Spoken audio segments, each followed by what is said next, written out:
اور اگر یہ اپنی منچاہی کریں گے، آدمی جب منچاہی کرتا ہے تو اس کی خواہشات تھوڑی دیر کے لیے پوری ہوتی چلی جاتی ہے، اسے کھانے کو کھانا ملتا ہے، کپڑے ملتے ہیں، ضروریات زندگی میں سہولتیں ہوتی ہیں، کیونکہ دنیا کو اللہ نے بدلے کی جگہ نہیں بنایا، یہاں غلط کرے اور فوراً غلط بدلا دے، ایسا نہیں ہے، بلکہ اللہ موقع دیتے ہیں سمجھنے کا، سدھرنے کا۔ تو جو سمجھنے سدھرنے کے موقع سے فائدہ نہ اٹھاوے تو وہ بگڑنے کی راہ پر پڑ جائے گا۔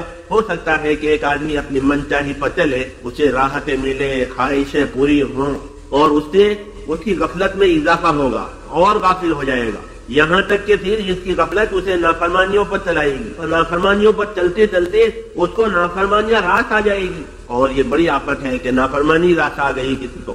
اس لیے جو اپنی منچاہی پر چلے گا وہ غافل ہوگا، اور غافل ہو کر اپنی ذمہ داری بھول جائے گا، اور ذمہ داری جو آدمی بھولا ہے اس کا نتیجہ اچھا نہیں آتا، بلکہ وہ انجام کے لحاظ سے نامراد بنتا ہے۔ باقی اللہ کی طرف سے ایک بات یہ ہوتی ہے کہ اللہ کامیابیوں کی طرف دھیرے دھیرے لے جاتے ہیں اور ناکامیوں کی طرف بھی دھیرے دھیرے لے جاتے ہیں، ایک دم نہیں ہوتا۔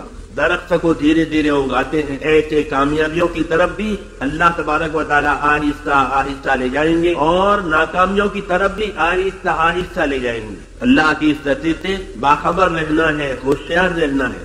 اس لیے ہوشیار رہنا ہے کہ اگر اللہ کی طرف سے کامیابی ہماری طرف دھیرے دھیرے آ رہی ہے، ایک دم نہیں آ رہی ہے، تو ہم پریشان نہ ہوں۔ اللہ نے جو راستہ حق والا بنایا ہے اس کے اندر ناگواریاں رکھی ہے، جو راستہ سچائی کا ہے، جو راستہ حق کا ہے، اللہ نے اس کے اندر ناگواریاں رکھی ہے۔ پہلے ناگواریاں دکھائی دیتی ہے، پہلے مشکل حالات پیدا ہوتے ہیں، پھر جب آدمی ان حالات کو برداشت کرتے ہوئے چلے گا پھر اللہ تعالیٰ اسے دھیرے دھیرے کامیابیوں تک پہنچائیں گے۔ اور جو راستہ ناحق کا ہے، غلط ہے، منچاہی کا ہے، اس میں آخر میں نامرادی آئے گی، ناکامی آئے گی، لیکن دھیرے دھیرے آئے گی، ایک دم نہیں آئے گی۔ تو یہاں آدمی کو دھوکا ہوتا ہے کہ کچھ نہیں ہوتا، یہ تو کہتے رہتے ہیں کرو۔ آدمی جب سر پھرا ہو جاتا ہے تو کہتا ہے یہ تو کہتے رہتے ہیں اپنے کرو، سب چلتا ہے، حالانکہ سب نہیں چلتا۔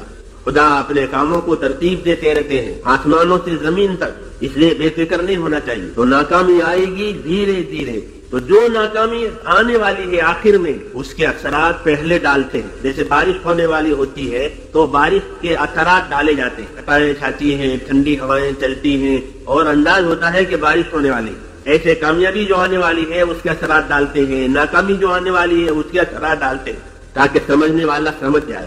اس لیے اللہ سے کامیابی لینا بڑی بات ہے، اور ناکامیوں سے اپنے آپ کو بچانا یہ بھی بڑی ذمہ داری کی بات ہے۔ اللہ نے عقل دی ہے، پھر دین دیا ہے، راستہ بتایا ہے تاکہ ٹھوکر نہ کھا گئی۔ اس لیے اس دنیا میں اپنے آپ کو سنبھالنا ہے میرے دوستوں، کس راستے سے؟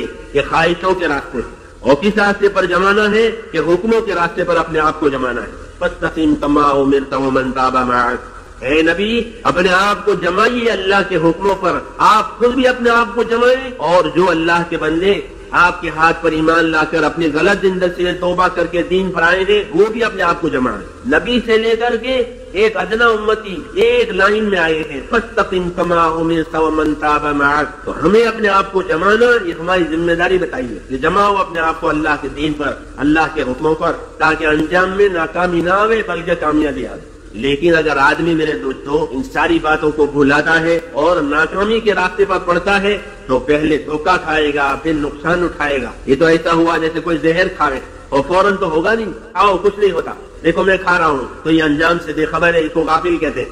اور غفلت یہ محرومی کا پہلا دروازہ ہے کہ آدمی جو محروم ہوگا اپنی غفلت سے محروم ہوگا، اس لیے غافل ہونے کی اجازت نہیں ہے، بلکہ اپنے آپ کو چوکنا بناوے، ہوشیار بناوے کہ ہمارے سامنے ایک دعوت ہے، ہمارے سامنے ایک ذمہ داری ہے اللہ کی طرف سے، اس کو نبھانا۔